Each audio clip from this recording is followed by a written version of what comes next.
nous allons conclure ici sur ce thème, la puissance de la prière.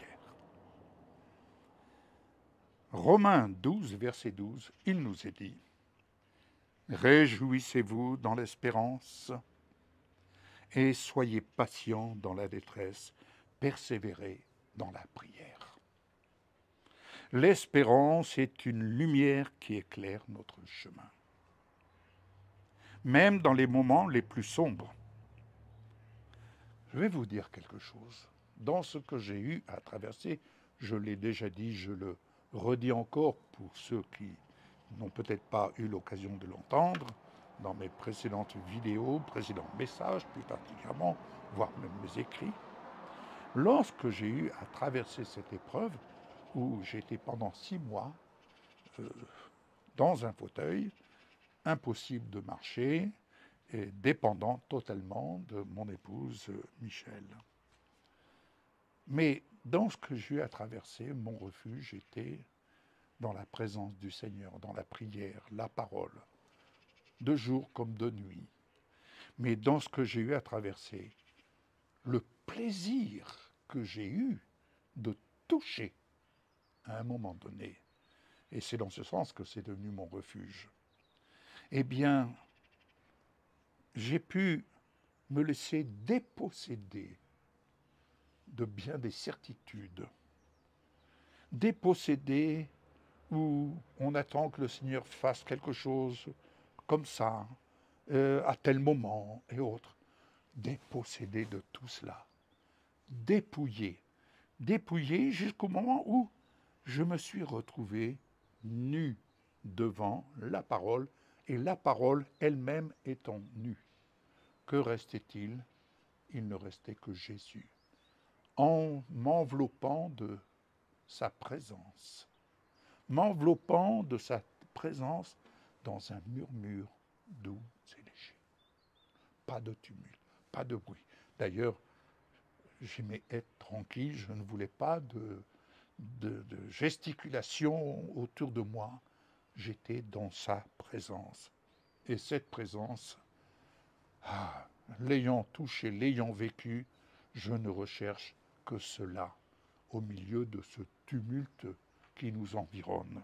Mais je peux vous assurer, dans cette présence, je ne sentais plus, mon corps ne manifestait plus la douleur aiguë de la cruralgie, mais bien plus. Lorsque je sortais de cette présence, alors la douleur revenait.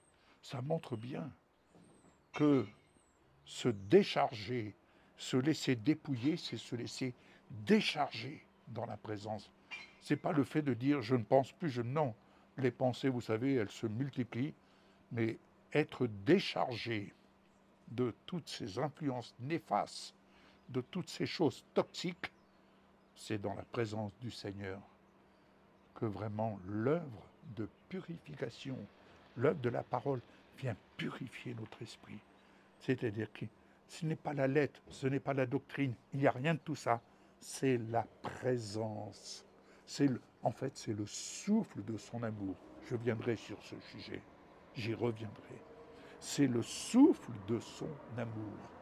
Il souffle dans nos narines, ce souffle qu'il a soufflé dans les narines de l'homme, c'est ce souffle qu'il vient déverser en nous, afin que nous puissions dire, comme on le dit quelquefois, « Oh, qu'est-ce que ça fait du bien! Oh, qu'est-ce que je suis bien !»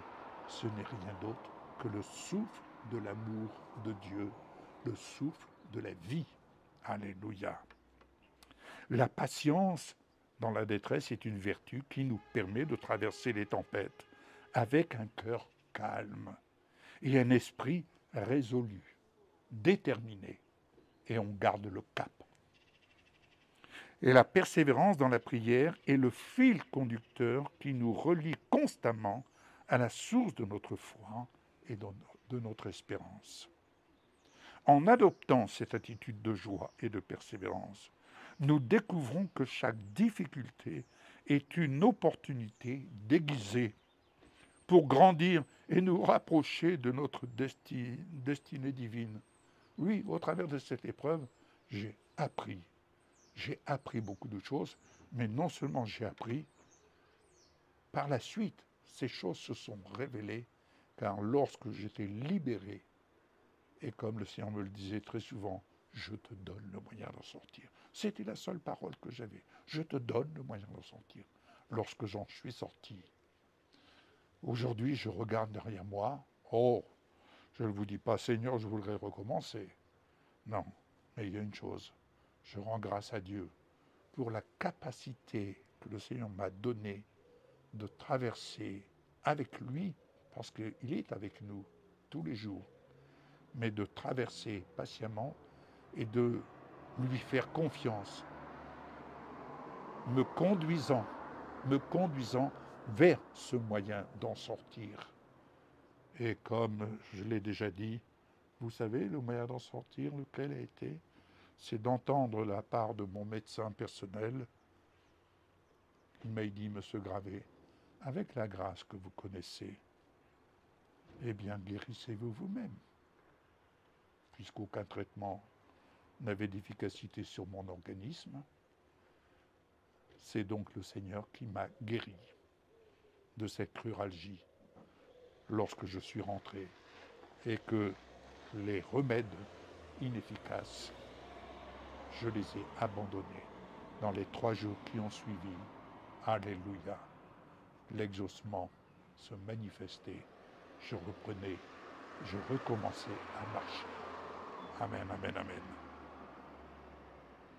En adoptant cette attitude de joie et de persévérance, nous découvrons que chaque difficulté est donc une opportunité déguisée pour grandir et nous rapprocher de notre destinée divine.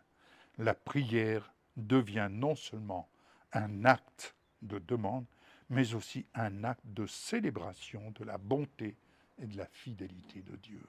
Amen. En persévérant dans la prière, nous faisons l'expérience de la transformation de notre être intérieur.